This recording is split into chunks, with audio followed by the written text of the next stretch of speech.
Imagine this. You are enjoying a nice warm spring evening when you get an alert on your phone.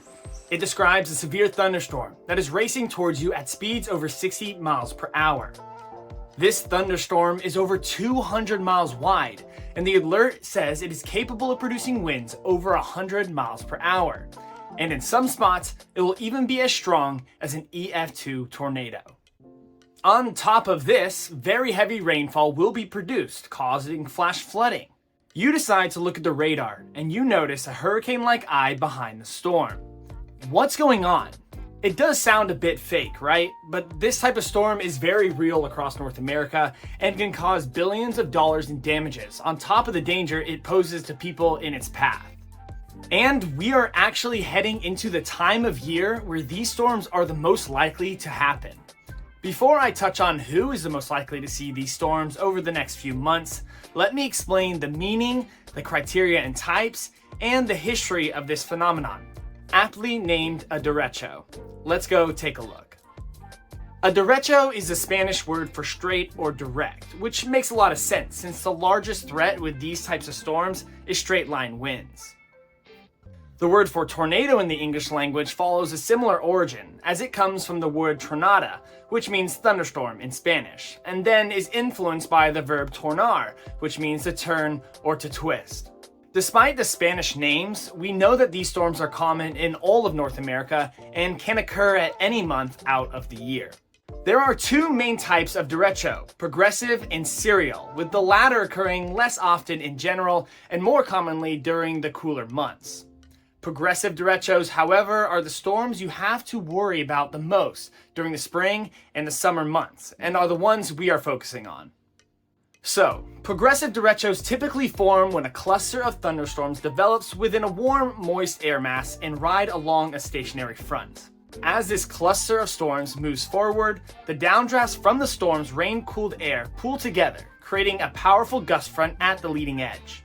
This gust front can act to lift warm, moist air ahead of it, leading to further storm development and strengthening of the system. The term progressive refers to the forward-moving nature of these storm systems, which are driven by strong upper-level winds aiding in their development and their propagation. They can take on a classic bow echo shape that is easily identifiable on radar. If you have some experience looking at radar, you might be thinking that this kind of linear storm is super common.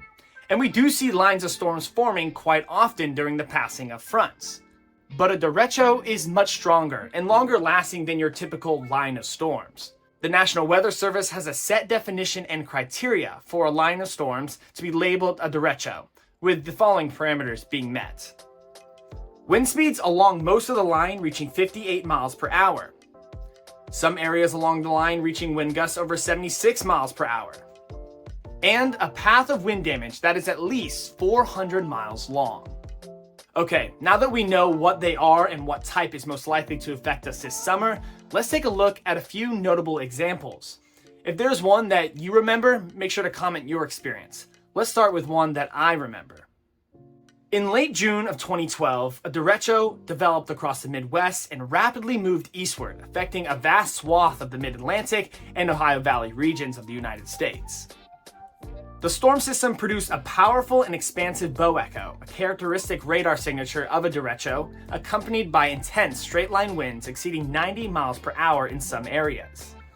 The derecho caused widespread destruction, knocking down trees, power lines, and damaging buildings across several states, including Indiana, Ohio, West Virginia, Maryland, and the District of Columbia. I grew up in Indiana, so I saw firsthand how powerful the storm was. Millions of people were left without power for several days as a result of this derecho, making it one of the most impactful and costly severe weather events of its kind.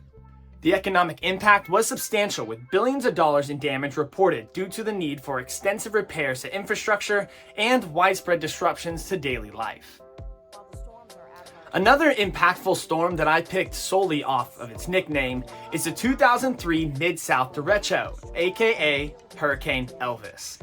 The storm system moves swiftly from west to east, impacting areas including Arkansas, Tennessee, Mississippi, and Alabama, with the worst damage in the Memphis metro area. A number of these storms are referred to as inland hurricanes based off of their wind speed and the occasional eye-like vortex these storms can create. In May 2009, a derecho that impacted Kansas, Missouri, and Illinois is referred to as the inland hurricane because of this abnormal structure. And finally, the worst derecho in history occurred just a few years ago on August 10th, 2020, impacting parts of the Midwest, particularly Iowa and surrounding areas.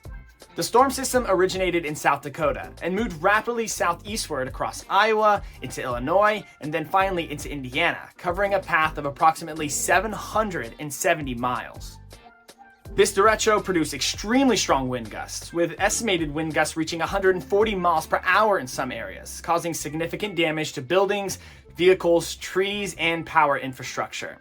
The impact of this event was particularly severe in Iowa, where thousands of homes and businesses were damaged or destroyed, and millions of acres of crops were affected. The widespread power outages that ensued lasted for days and affected hundreds of thousands of residents, leading to challenges in emergency response and recovery efforts. This storm ended up being the costliest thunderstorm in US history, with a staggering $11.2 billion in damages. Alright, now you might have a decent idea of where these storms impact based on those examples. But let's take a look at some graphs to see when these storms are the most likely to occur and what areas do they hit the most.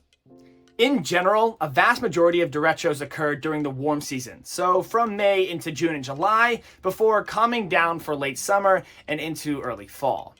And if you remember from earlier, the progressive derechos occur more often during the warm season. So these are the type of storms we need to prepare for during the next few months.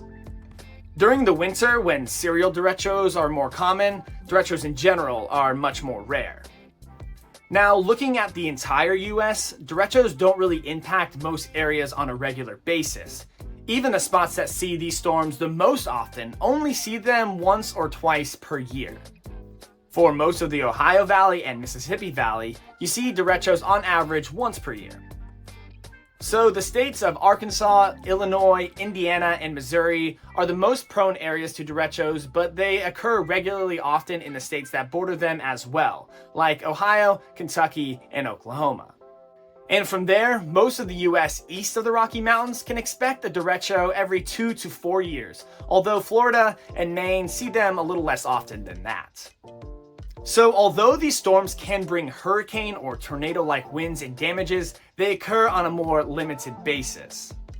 So, should you be worried about derechos since we are heading into the de facto derecho season from May through July?